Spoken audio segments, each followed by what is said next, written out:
So you talked about the rewards that a company or a retailer is giving the customer. And you mentioned that it's possible in the new Vow ecosystem to give rewards up to 100%. So how does it work? Right. Not only isn't it possible, it's also inevitable. Um, and here's the reason why. There's two things. One that is simpler and one that's a little bit more complicated.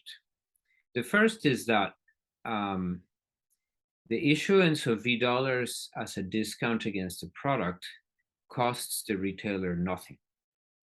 Now, when I say cost, I mean it in the accounting sense, in that it isn't an expenditure, right? There's no expenditure involved, but there is an outlay of capital. In order to issue V dollars, a merchant has to go buy Vow, which means that they have to tie up some of their capital and hold it in Vow. So there is that sort of cost, but even though it's not an accounting cost per se. So from that sense, since the V dollars are really costless, then the merchant is incentivized to discount more heavily than the competitor, and that's easy to do when you're competing with someone who is not inside of the Vow ecosystem, right? So if you have a product that costs $100 and you have a margin of $20, meaning your cost basis is $80. Presumably, your competitor's cost basis is very similar. You can knock off $10, take a short profit at $10, and be competitive with him. But he can do the same. You can then knock it down by $20 and basically be making no money. And he could do that too. But now, because of Vow, you can actually knock it down $30. Now you're selling below cost, right? And your competitor can't do that because now he's losing money, but you're not. So all you need to do is lower your prices or discount deeply enough to be below your cost, and you'll kill the competition. Now, the competition finds out about Vow, right? They're looking at you going, what are those people doing? How can they do this? And the answers will go knock on their door and say, you know how those guys are eating your lunch? It's because they're on this system called Vow. So you can just join it, or or you could die too. That's fine. And so they join it, and now they're on the same basis. So so if you're discounting 30%, they'll discount 35%, right? And so you discount 40% and they discount 50%. And eventually, this is an arms race. It's a race to the bottom, to the point where now you're discounting 100%, right? And the benefit is obvious to you as the consumer. Everything gets cheap, right? Everything becomes free. But there is another aspect of this which is even more powerful, which is the following. As I increase, as a merchant, as I increase my discounting capacity, I buy more Vow. Now, Vow is a fixed supply token, so the more merchants that buy Vow, the higher the price of Vow, right? So if I bought Vow at $1 a token, and I put in $100, and all of a sudden Vow goes up to $2 a token, I'm sitting on $200 worth of asset, right? So this fact is not particularly interesting to the chief marketing officer, but it is of great interest to the chief financial officer, because he says, oh, we had to acquire this asset sitting there on the balance sheet for marketing reasons I don't understand or don't care about, but look at what it's doing. My God, it's amazing, right? And pretty soon they start to understand that the reason it's going up in price is because a whole bunch of merchants are buying it. And in fact, their very own purchases of Vow cause it to go up. And so the inevitable conclusion is, gosh, we need to get more of this asset, right? We need to just load up on it, because for two reasons. One is we're going to need it in the future to discount more stuff. And the other is just because it helps the balance sheet, right? It makes us profitable.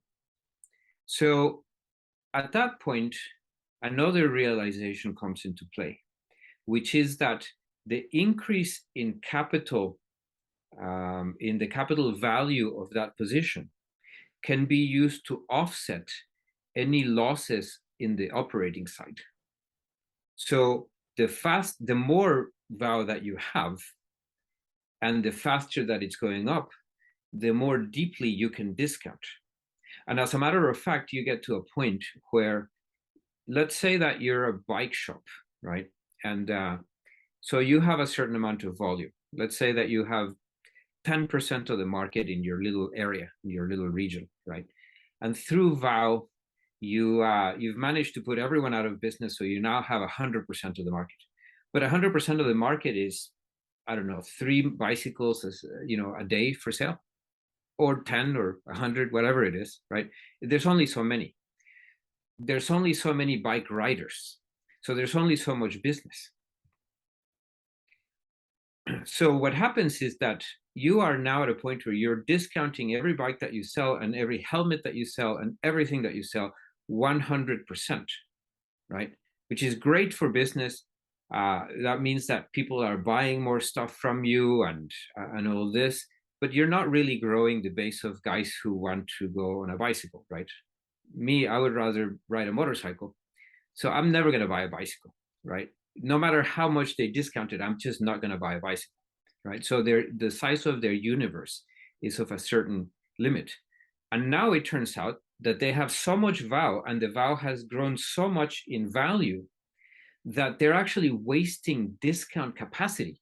They could discount more, but they're already discounting 100%. They could discount more if they had more volume, if they had more business, but they just can't manufacture the business, right? And so that opens up the possibility for them to take some of their Vow and essentially lend it to other merchants who perhaps have capital requirements issues, would like to discount more, but they don't have the cash in hand to go buy the Vow, so they can lend it, and then they can share the yield from that, right? So there's all these dynamics in this, but essentially the merchants will benefit incredibly from their positions in Vow. And I should mention that it isn't just the merchants, the customers too, because what happens with a customer is he receives his 10 V dollars in his wallet, and he looks at the price of Vow and it says, oh, it's 50 cents, right? And then he receives another $10 V dollars from some other purchase, and he looks at the price of Vow and he says, oh, it's $1. So what he does is he says, well, let me just press this button right here and put my V dollars into Vow, right? Because why am I sitting on V dollars? Those aren't going up, and I'm not going to spend them right now. So he puts them into Vow, and now he has the same experience that the merchant has. Oh my God, Vow is going up so much, and it's because I'm buying it. It's because everybody else is buying it. And so now I'm really much more interested in just putting everything that I've got into Vow, right? I'm going to go and have a garage sale and sell these old chairs that I didn't need, and this old car that has been sitting around, wasted. And eventually you sell things that you don't, sell everything you don't need. You take your savings and you put them into Vow. You take your 401ks and your retirement plans, you put them into Vow, and you become wealthy along with the merchants. So I think that a lot of dynamics are going to change in the world once Vow starts to take effect, because the most immediate thing that will happen is there will be an immediate benefit to that little old lady in Ohio who can't afford both food and medicine, right? She'll go buy her medicine and she'll have these V dollars and say, my God, I can actually afford some food. That's wonderful. As this level continues to increase, she will have additional money, and she'll think about her grandchildren. She'll say, oh, wow, I'm really doing well now. I have all this extra money, and I'm going to start a college fund for my grandson, right? Where I'm going to send him gifts. So you'll see that kind of spreading of benefit. There's 3/4 of a planet out there that can benefit from knowledge and from this stimulus. Now that brings us to ESG, right? That brings us to the issues of environmental damage, which I think are also huge and need to be discussed in the face of this additional productivity. And the answer to that is that we have been hampered in our efforts to do good things for the planet by the people who are currently running things. There is an island the size of Queensland floating out there in the Pacific north of Hawaii worth of garbage. And birds are eating the garbage and fish are eating the garbage.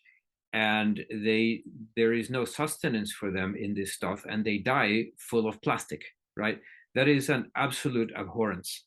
We bear that responsibility, and we must clean it up.